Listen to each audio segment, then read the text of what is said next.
Hi, and welcome to the Fortify Your Brain Summit. I'm Betsy Schroeder, your host, and today I have as my guest Dr. Deborah Matthew. And Dr. Deborah Matthew, MD, is known as the Happy Hormones Doctor. She's a best-selling author, international speaker, educator, wife, and mother of 4. After suffering for years with fatigue and irritability, her quest to restore her personal health led her to change everything about her practice of medicine. She has been featured on national podcasts, radio broadcast shows, including NBC, ABC, CBS, and Fox. Welcome, Dr. Matthew. Well, thank you so much. It's wonderful to be here. Thank you. So you've had quite a health journey yourself, which kind of changed your whole career focus. So can you tell us a little bit about that story? Yeah, well, I was a doctor and by outer means, I looked healthy, but I wasn't feeling good. I was tired all the time. I mean, I remember taking my kids to Disney one year and we were standing in line at Pirates of the Caribbean. It was our first ride of the day. The kids are so excited. And I was so exhausted, despite 8 hours of sleep the night before and 2 cups of coffee overnight. I just couldn't even keep my eyes open. And that was typical for me. I just had to put one foot in front of the other to make it through the day for the sake of the kids. And I didn't understand what was happening to me because nothing in my medical training helped me to understand why I felt this way. And I was losing my cool with my kids just way too often. I had no patience. And it was really my poor husband who bore the brunt of my Wicked Witch of the West impersonation.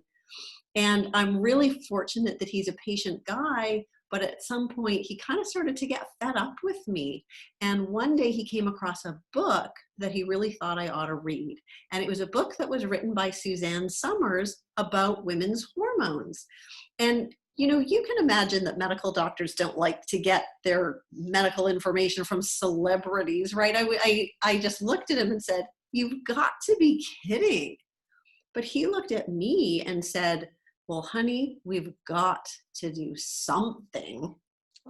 So I read the book and it really opened my mind because when I read about all the women who were just like me and how much better they felt when they got their hormones back in balance, it really allowed me to open my mind and to learn that there was another approach and there were places I could actually go and be retrained. And so I retired from my old practice. And as a result of being able to get my hormones back in balance, I got my energy back, my kids got their mom back, my husband got his wife back, and I got my life back. And so now for the last 14 years, I've been helping other men and women get their hormones back in balance so that they can get well, get off prescription medicines, and love the way they feel. Yeah, so I imagine stress has a lot to do with that, right?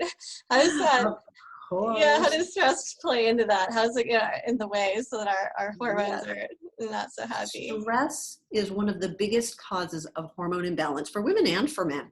And when we are under stress, we sort of know that we don't feel our best, right? Stress causes cortisol levels to go up. That's our main stress hormone. And that's good because cortisol allows us to cope with stress. The problem is when we have stress day in and day out, that cortisol goes up and it becomes chronically elevated. And when cortisol is chronically elevated, that's when the problems really start to happen.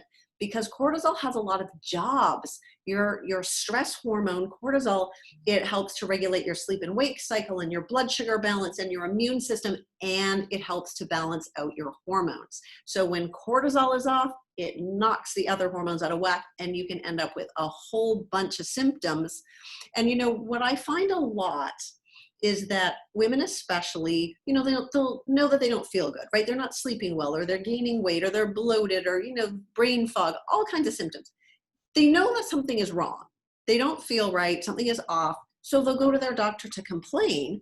And, you know, we're walking in looking for hope and answers, and a lot of times our concerns are not really taken seriously. We kind of get blown off. Either we're told everything is normal, but like if everything is normal, then why do we feel this way, right? Or we're told it's just stress. And on the one hand, you don't want it to be a bad diagnosis, right? Like lupus or cancer, but saying that it's just stress doesn't diminish the fact that you still aren't sleeping, can't lose weight, feel bloated all the time, your brain foggy. And that's not very helpful either. So it's important to rule out serious diseases. It's important to know that stress makes us feel bad, but it's also really important for us to understand, what's happening in our bodies and how can we fix it. So then how does stress affect the brain? So when cortisol levels go up, cortisol is actually toxic to your brain, especially the part of your brain called the hippocampus, which is like the control center part of your brain.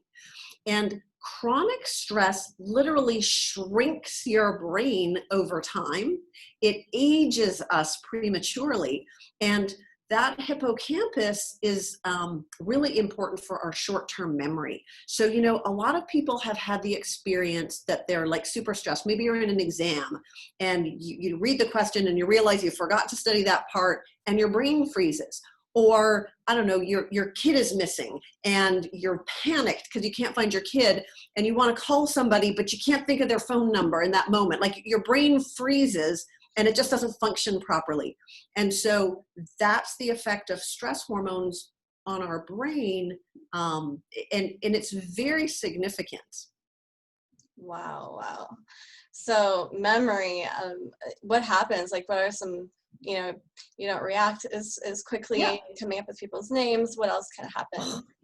So word finding, like, what you want to say, but you just can't find the word that you want. And the names, right? That's so embarrassing. If you're at a party and you're talking to somebody that you've been friends with for 10 years, and then that other person walks up and we get that moment when you can't think of their name, that's the worst.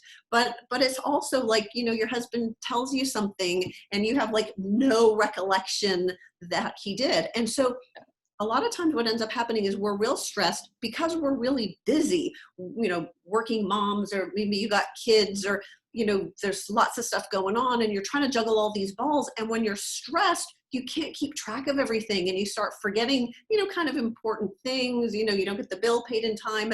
But it could be worse. Like you forget to pick the kid up from the soccer practice, or, you forget to send the cake in for the bake sale, whatever it is.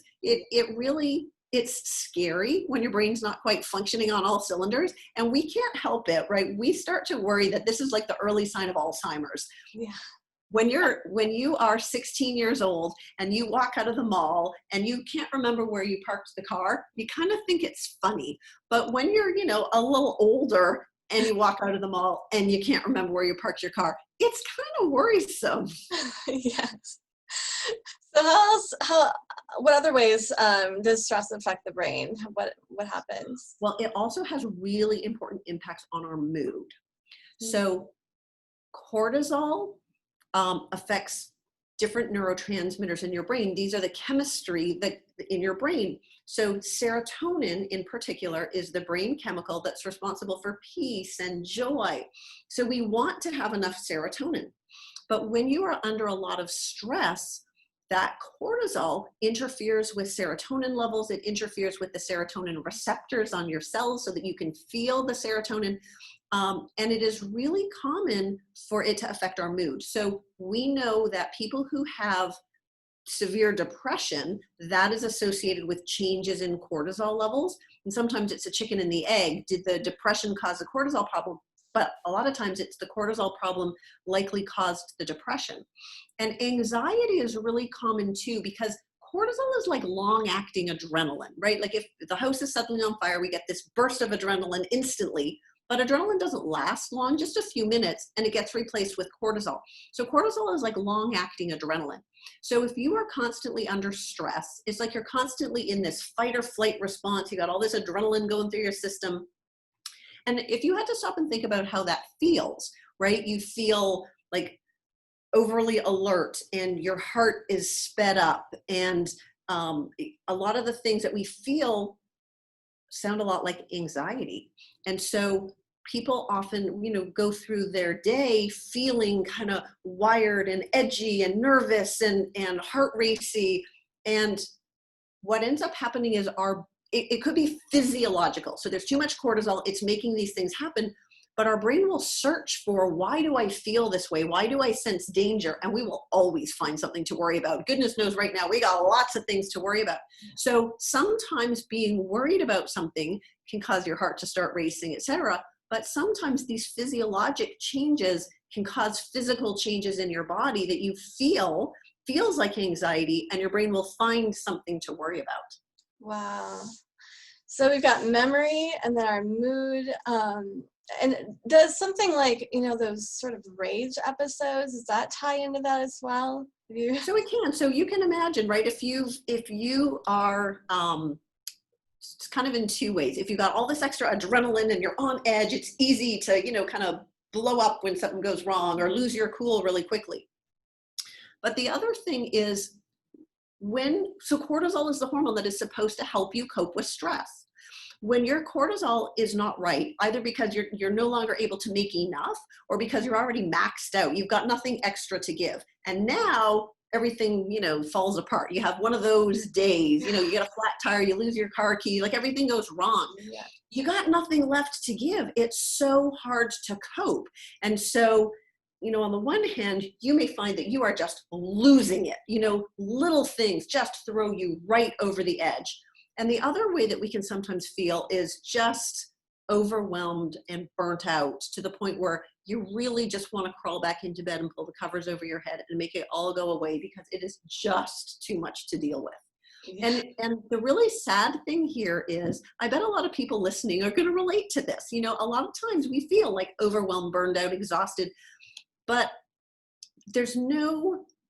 first of all, nobody can see, right? Like if you had big purple splotches on your face, everybody would know there's something really wrong with you and you get lots of sympathy. But here, there's nothing to see. And so it's hard for other people to understand how you feel. And there's also no medicine for this. So you can march into your doctor and say, I feel exhausted, burned out. It's so hard to cope with stress. Every little thing feels exhausting. And I 100% guarantee you will have that prescription for the antidepressants or the anti-anxiety pills or the sleeping pills so fast, because that's what we're trained to do in medical school, is to prescribe drugs. And this is a really great example of a kind of thing where there's not really a drug for it. It's not a disease. It's not even recognized, right? You probably be either told that you're normal or it's just stress, but these are real problems. And these are such common things to the point where we sort of accept these things as just being normal. Oh, yeah. Right. Oh my. So, and what other ways then can it? So another really important way that stress affects our brain is our energy levels. So there is a really common pattern that I see over and over again when people have a problem here. And that is that, well, let's talk about what's supposed to happen. What's supposed to happen is cortisol levels change over 24 hours. There's this circadian rhythm. So what's supposed to happen is in the wee hours of the morning, cortisol levels start to go up. So it's like a little miniature adrenaline rush in the morning so that your eyes pop open and you leap from your bed ready to start the day. And then over the day, your cortisol levels gradually go down so that at night you're relaxed and calm and you fall asleep and then you sleep soundly through the night ready to bounce out of bed the next day. That's what's supposed to happen.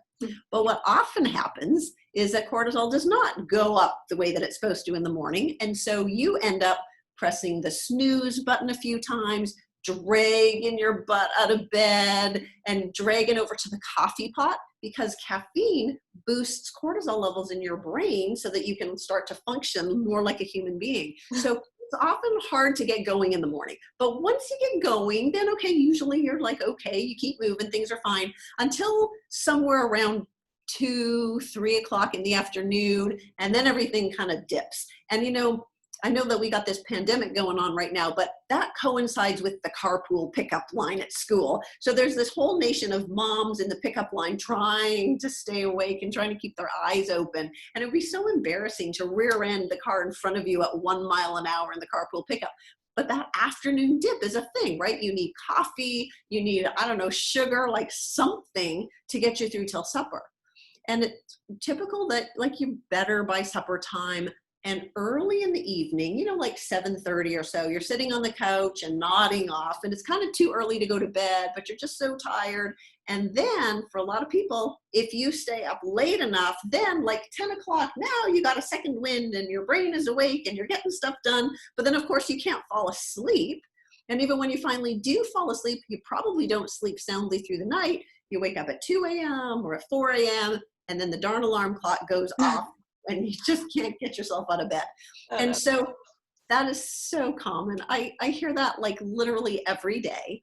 But we are so used to it that we're used to needing coffee in the morning or taking something to sleep at night, whether it's melatonin or Benadryl or an actual sleeping pill. Like, we're used to having that afternoon slump. We think it's normal, but none of this is normal. Oh no, yes, and it's so common that you can hardly get any sympathy because everyone's just like, well, Yeah, of I have the course. same thing. Yeah. So then what can we do about all of this? Huh. Well, there's actually a lot of things that we can do. So for a lot of us, our lifestyle habits have kind of worked together to land us in this spot. So sometimes, especially if you're exhausted, there can be medical reasons. You can have a thyroid problem. You can have low iron. Like, sometimes there's real medical things and you need a doctor to help you. But a lot of times we kind of do this to ourselves, right? We aren't eating healthy. We are over stress, taking on too many things. We are not going to bed early enough and not getting enough hours of sleep. So part of this is looking at your stresses and looking for ways to reduce stress. And I think a really important message is that, well, we can't reduce everything. We've got this coronavirus. We've got things out there that really are truly stressful right now. So we can't take away all the stress in your life, and you don't want no stress. Some stress is good stress. But how you allow the stress to affect you is really important. So you can have a certain amount of stress in your life. And if you are pretty good at being optimistic and being, a positive person and feeling grateful, you can diminish the negative impact that stress is having on your body. The brain shrinking and the ruining your moods and keeping you awake at night and too tired in the morning. You can minimize all that. On the other hand, if you are a worrier, if you jump to the worst case scenarios, if you make a mountain out of a molehill, you are increasing the harm that stress is doing to you. It can be the same amount of stress, but whether it's causing a big problem or a small problem, partly it depends on how you're thinking. So even though you cannot always control the stress, you do have some control about what you think about and the thoughts that you allow to go through your mind. So if you can catch yourself doing what we call stinking thinking and being negative and worrying and, going over that same conversation over and over again, I can't believe she said that to me. If you can stop yourself from doing that and steer your thoughts in a good direction, it makes all the difference. And so it's hard sometimes to catch yourself doing it. That's the hardest part of all, is noticing that you're doing it. But a way to snap yourself out of it is to think of 3 things that you're grateful for. So if you can stop and really think about, no matter how bad it is, you can always find things to be grateful for, right? It's Friday, the weekend is almost here, or the sun is shining today. I have enough food to eat, right? But when you feel gratitude, that's kind of the antidote to worry and negative thinking. So what you think about is one way that we can reduce these negative impacts of stress. Another really important thing is that there are things you can do to diminish the stress response, to normalize cortisol levels, to kind of bring what we call the relaxation response, which is the antidote to the stress response. And so some of the things that you can do is going outside for a walk. So exercise is good. And also breathing exercises, when you do like slow, deep belly breaths, meditation, yoga, even things like prayer and laughter and being outside in nature. So these are all things that are very healing. And most of us are very well aware, probably everybody is very well aware, that eating healthy is good for you and exercising is good for you. And we know we ought to do those things, whether we do them or not, we know we're supposed to. But these kinds of things, the breathing, the meditation, is just as important, but somehow it's just not really valued in our society. And in fact, for a lot of us, if we were to take time out and sit and maybe try to meditate, there's one part of your brain that kind of feels like you really ought to be unloading the dishwasher or folding the laundry. Like, it seems like a luxury. But it is just as important as eating your broccoli and lacing up your sneakers to go for a walk. So doing stress reducing activities is another really important way to minimize the impacts of stress on your brain. Okay. So can we improve our memories then by doing some of these things? Or, I mean, are we basically mitigating the stress, or are there other things we can do? So doing these kinds of things that we just talked about, yes, can help your brain to work again and to feel sharp again. Another really important one is the food that we eat. So your brain needs the right nutrients in order to be able to work properly. And your stress system, right? These hormones need the right nutrients in order to work properly. So a lot of sugar. So cortisol, we said one of the things it does is it regulates your blood sugar balance along with insulin. The two of them work together. And so when you're eating a lot of sugary foods or a lot of like processed starchy carbohydrates, the white bread and things like that, that impacts your cortisol levels. So if you can eat healthy things like fruits and vegetables that keep your blood sugar more stable, that will have a good impact on cortisol. And I promise anybody who cuts sugar out of their diet, their brain will work better for them. And you got to get over the sugar cravings. It takes a little bit, but once you can get past that, your brain will work better. So better nutrition definitely will help your brain to work better. Energy, mood, and memory. And exercise also, because when you exercise, you're getting more blood flow to the brain. You are calming down the stress response, so cortisol will go down. And again, memory, mood, and energy all improve when we're exercising. The tricky part is when we're so stressed out, we often make ourselves feel like we're so busy that we don't have time. And because we're not remembering things, we're not very efficient. And so it takes longer to do everything, which stresses us out more. Yes, exactly. So what helps you when you were struggling with all of these things? What helped then? And then what do you continue to do now to fortify your brain and stay healthy? Well, so back then, when I was sort of figuring things out, and I learned about this whole functional medicine approach, which is looking for the root cause of the symptoms instead of just putting a Band-Aid on the symptom with different drugs. And so I changed my diet. For me, a gluten sensitivity was a big part of the problem. And so I cut gluten out of my diet. I dramatically reduced my sugar intake, started eating a lot more fresh fruits and vegetables. And that was a really important piece for me. Now, when I feel stressed, because I've been eating that way now for a long time, but I still feel stressed sometimes, Yeah. and I still need more help. The thing that I really like is meditating. And one of the things that I have found is people who are a little bit type A, people that keep lists and they're multitaskers, like me, we are the people who need to meditate the most, but we find it really, really hard, right? Because we're so used to our brain is constantly thinking, what do we need to do next? It is really hard to turn off your brain, but we're the ones who need it the most. So what really helps me a lot is on your phone, you can download different apps, right? There's Calm and Breathe and Insights Timer. They're free to get started. And they have little guided meditations and they have breathing exercises. They make it really easy because what people do a lot is they say, okay, I'm going to start meditating, and they sit down to meditate for 20 minutes. But that's kind of like getting up off the couch if you're a couch potato and trying to run for 20 miles. It's never going to happen. You got to start small, right? You walk first. So starting with something that is doable, like trying to do some breathing exercises for 3 minutes or meditating for 3 minutes. Don't try to go for long. It's enough to get you started. And so I really find that taking some time to meditate really helps me when my brain just feels stressed and overwhelmed and I got too many thoughts trying to cram in there and I can't think straight. Taking some time out to meditate really helps. Wow, thank you. So where can people go to find more about you? And I think you have a book. I do. So I wrote a book to try to help women understand if how they're feeling could be from a hormone imbalance. And I'm including cortisol in here too, right? That's a hormone that causes problems. So the book is called This Is Not Normal, A Busy Woman's Guide to Symptoms of Hormone Imbalance. And it's got quizzes and things so you can go through the different checklists to try to identify where your problem may be and then learn what can be done about it. The book is available on Amazon, but if anybody's interested, they can actually download a free copy of the book at isityourhormones.com. All right.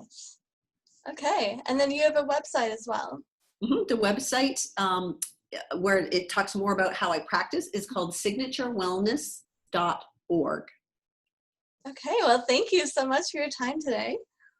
Oh, thank you so much for having me. I hope it was helpful. Yes, absolutely. Thanks.